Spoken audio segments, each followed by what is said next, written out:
बाह्य प्रक्रिया भाग 1 या धड्याचा आता आपण अभ्यास करणार आहोत. चला तर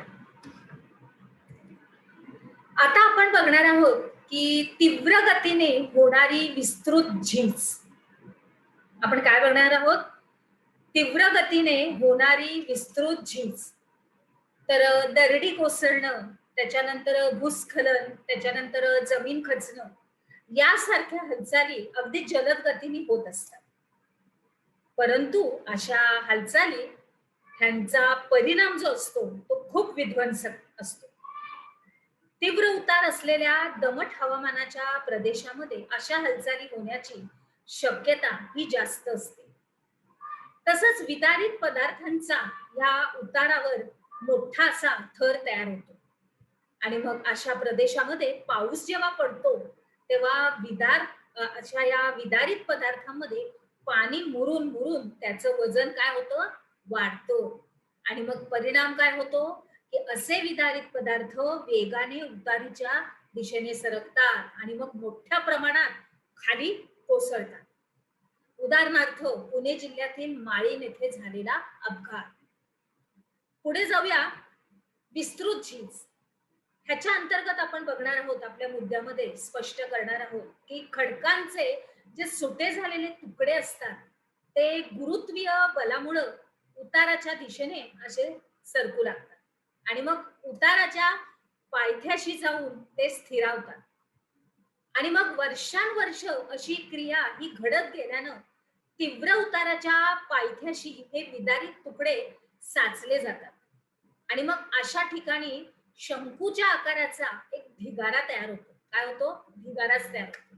आणि मग विदारण प्रक्रियेतून सुट्या झालेल्या कणांची हालचाल ही केवळ गुरुत्वीय बलाद्वारे होणं आणि या प्रक्रियेला विस्तृत झीज असं म्हणतात. बरोबर? आणि आणि विस्तृत झीज ही दोन प्रकारे होते. तीव्र उतारावर ती जलद गतीने होते आणि मंद उतारावर ती थोडीशी संथ गतीने होते. पुढे बघूया की कित्येकदा पदार्थ खाली सरकवण्याऐवजी ते जागेवरच खचतात आणि याला जमीन खचणं असं म्हणतात. आकृती 3.10 पहा. अशा प्रकारची विस्तृत झीज ही भूकंपामुळे ही सुद्धा होऊ शकते. आता आपण बघणार आहोत मंद गतीने होणारी विस्तृत झीज. तर कमी उताराच्या आणि सर्वसाधारणपणे कोरड्या हवामानाच्या प्रदेशामध्ये ही विस्तृत झीज अगदी मंद गतीने होते आणि यालाच माती सरकणं असं म्हणतात आणि ही क्रिया जास्त प्रमाणात होत असते.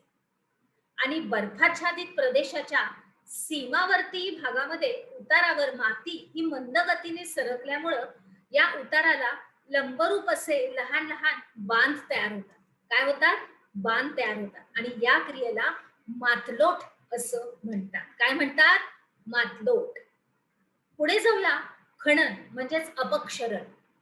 तर विदारण आणि विस्तृत झीजेप्रमाणेच खनन ही देखील बाह्य प्रक्रिया आहे आणि खनन हे विविध कारकांमार्फत घडून येते.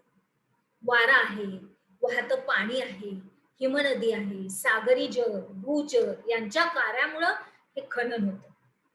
बघा, आपल्या या विभागामध्ये आपण ह्याची चित्र पण बघतोय.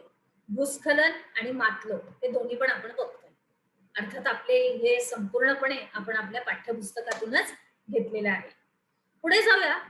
आपण काय शिकलो या अंतर्गत थोडक्यात उत्तरे लिहा. या अंतर्गत तुम्ही कायिक विदारण म्हणजे काय, रासायनिक विदारणाचे प्रमुख प्रकार कोणते, जैविक विदारण कसे घडून येते आणि विदारण आणि विस्तृत झीज यामधला फरक तो तुम्हाला लिहायचा आहे. अर्थात या आपल्या तुमच्या वहीमध्ये हे सगळं तुम्ही अगदी व्यवस्थितपणे नमूद करून ठेवा. चला तर आता आपण आपल्या पुढच्या विभागामध्ये प्रवेश करूया.